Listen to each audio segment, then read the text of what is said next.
அம்மா நெக்ஸ்ட் சமையல் பார்க்கலாமா? சண்டே ஸ்பெஷல் பார்க்கலாம் வாப்பா. சண்டே ஸ்பெஷல் வாத்துக்கறி குழம்பு. சண்டே ஸ்பெஷல் சோறு போட்டுக்கிறேன். அதுக்கு முன்னாடி செல்லப்பிள்ளை சால்வி சேனலை சப்ஸ்கிரைப் பண்ணிக்கிறேங்க, லைக் பண்ணுங்க, ஹைப் பண்ணுங்க, எல்லாம் பண்ணிட்டு வீடியோக்குள்ளே போகலாம். வாங்க பார்க்கலாம் என்ன சமைச்சிருக்கிறேன்ட்டு. ஓகே சரி, எஸ் அப்பாவுக்கு நன்றி சொல்லிட்டு சோறு எடுக்கலாம். இன்னைக்கு அம்மா வந்து குழம்பு வாத்துக்கறியை வந்து கிரேவியாக வச்சுட்டேன்.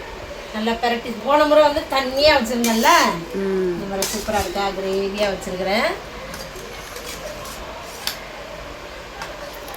அதில் நிறைய ஃபேட் இந்த வாட்டி கறியில் நல்லா எடுத்துட்டாங்க அம்மா. வடிகட்டி எடுத்து அப்போ கூட லைட்டாக இருக்குது. ஆனாலும் நாங்கள் அதெல்லாம் ஊற்றிக்கிற மாட்டோம். பாதி அள்ளி ஊற்றிட்டோம் கூட. அந்த எண்ணெய் ஏற்கனவே நான் என்ன பண்ணேன், இந்த கொழுப்புலாம் எடுத்துட்டு எவ்வளோ வருதுன்னு பார்க்கலான்னு கடாயில் போட்டு வறுத்து பார்த்தா 50 கிராம் அளவுக்கு அதில் எண்ணெய் இருந்துச்சு, அந்த கொழுப்பு. அதெல்லாம் அதை எடுத்துட்டு மறுபடியும் இதில் பார்த்தா இன்னும் வந்துச்சு. இதுலேருந்து எடுத்து எல்லாத்தையும் ஊற்றிட்டேன் கீழே. மீதி தான் வச்சுருக்கிறேன். சரி, லெக் பீஸ் அப்படியே இதில் வச்சு சால்வி, நான், சோஃபி எல்லாரும் சாப்பிட்ருவோம். இதை அப்புறம் சிக்கன் வச்சுருந்தோம்ல, 65 பண்ணியாச்சு.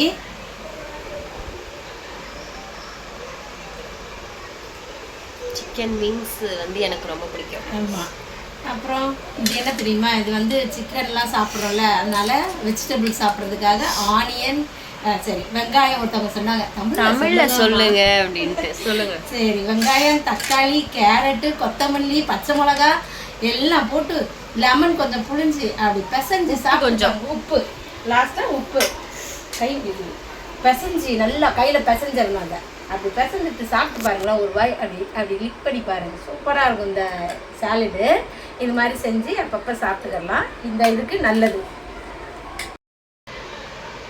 அப்படியே நம்ம பிளேட்டில் வச்சுக்கிடலாம்.